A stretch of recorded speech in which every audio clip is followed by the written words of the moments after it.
नमस्कार, स्वागत है आप सभी का एक बार फिर से व्याकरण गुरु चैनल पर। हम पढ़ रहे थे इसमें छंद, और छंद में भी सममात्रिक छंद।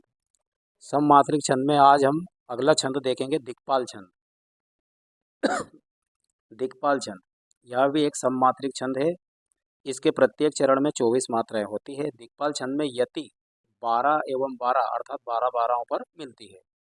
उदाहरण देखते हैं इसका। बेट फूल पर तितली रस पीती उड़ जाती, भंवरा गाना गाता उसको धता बताती। अब यहाँ पर 12 12 मात्राओं पर इसमें यति है। ये जो अल्प विराम लग रहा है यहाँ पर यति है। इसके बाद में फिर हमारी 12 मात्राओं पर फिर यति रहेगी। तो इस तरह से दिक्पाल छंद में 12 12 मात्राओं पर यति मिलती है और कुल 24 मात्राएं इसमें होती है प्रत्येक चरण में।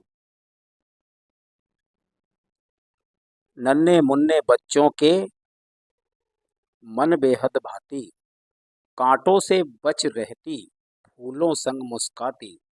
तो ये 24 मात्राएं हैं और 12 12 पर इसमें यति होती है, अर्थात ये हमारा दिक्पाल छंद होता है। अगला छंद है गीतिका छंद।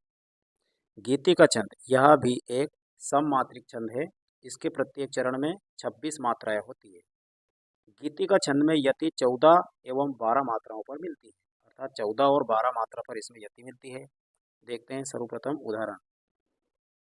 हे प्रभो आनंददाता ज्ञान हमको दीजिए, शीघ्र सारे दुर्गुणों को दूर हमसे कीजिए, लीजिए हमको शरण में हम सदाचारी बने, ब्रह्मचारी धर्म रक्षक वीर व्रतधारी बने।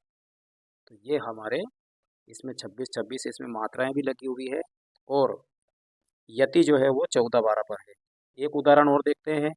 मात्र भूसी मात्र भू है अन्य से तुलना कहीं, यत्न से भी ढूंढने पर मिल हमें शक्ति नहीं। तो ये हमारा इस तरह से गीति का छंद हो जाता है। ध्यान रखना है, गीति का छंद में मात्राएं 26 होती है और 14 12 पर इसमें यति मिलती है।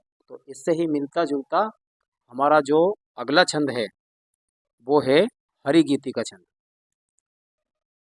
हमारा एक और छंद जो है वो है हरिगीति का छंद। तो यह भी एक सममात्रिक छंद है। इसके प्रत्येक चरण में 28 मात्राएं होती है। हरिगीति का छंद में यति 16 एवं 12 मात्राओं पर मिलती है। गीति का छंद में कुल मात्राएं 26 थी और हरिगीति का छंद में मात्राएं 28 है। हम इसको इस तरह से भी याद रख सकते हैं कि भाई गीति का छंद उसमें 26 मात्राएं और ये है हरिगीति का। इसमें हरि अर्थात 2 मात्राएं, इसमें 2 शब्द 2 वर्ण जुड़ गए हैं, 2 शब्द जुड़ गए हैं तो 2 मात्राएं बढ़ गई है।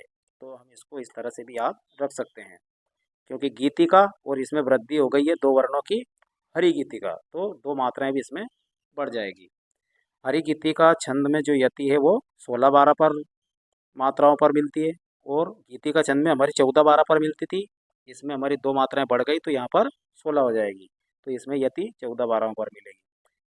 इसके बारे में हालांकि परीक्षा में ये लिखना कोई ज़रूरी नहीं है, लेकिन फिर भी एक नॉलेज के तौर पे याद रख सकते हैं हम कि मैथिली शरण गुप्त ने भारत भारती एवं जयद्रथ वध में इस छंद का प्रचुर मात्रा में प्रयोग किया है। इसका उदाहरण देखते हैं। कहती हुई यूं उत्तरा के, नेत्र जल से भर गए, हिम के कणों से पूर्ण मानो, हो गए पंकज नए। तो इस तरह से ये उदाहरण हमारा हो जाता है। एक और उदाहरण इसका हम देखते हैं हरिगीतिका का। श्री रामचंद्र कृपालु भजमन, हरण भव भय दारुणम, नव कंज लोचन कंज मुख कर, कंज पद कंजारुणम, कंदर्प अगणित अमित छवि नव नील नीरद सुंदरम, पट पीत मान्यहु तड़ित रुचि सुचि नौमि जनक सुतावरम।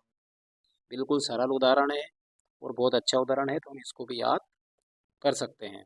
और 28 मात्राएं इसमें सभी चरणों में देखने को मिलेगी। अगर आप कंपटीशन एग्जाम की तैयारी कर रहे हैं तो कुछ अन्य छंद की मात्राएं भी, कुछ अन्य मात्रिक छंद है, इनकी भी आप मात्राएं याद रख सकते हैं। तो इनकी केवल आप मात्राएं याद रख सकते हैं, इनमें उदाहरण की इतनी ज़्यादा ज़रूरत भी नहीं है, केवल मात्राएं भी कई बार पूछी जाती है। तो इसमें आपको क्रम से मैंने लिखी है। जैसे अहिर छंद में 11 मात्राएं, अहिर नामक जो छंद होता है उसमें 11 मात्राएं होती है। तोमर छंद में 12 मात्राएं होती है। मानव छंद में 14 होती है। अरिल या जिसे पद्दरी छंद भी कहा जाता है उसमें 16 मात्राएं होती है। पीयूष वर्ष या जिसे सुमेरु छंद भी कहते हैं उसमें 19 मात्राएं होती है। राधिका छंद में 22 मात्राएं होती है। सारसी में 27 होती है। सार में 28 होती है। एक होता है ताटंक छंद, उसमें 30 मात्राएं होती है। और वीर या आला जो छंद होता है उसमें 31 मात्राएं होती है। तो इसको क्रम से बढ़ते हुए क्रम में अगर इसके आप नाम याद रखेंगे तो ये आपको आसानी से इनकी मात्राएं भी याद रह जाएगी। अगले वीडियो में हम पढ़ेंगे अर्ध सममात्रिक छंद। तब तक के लिए नमस्कार।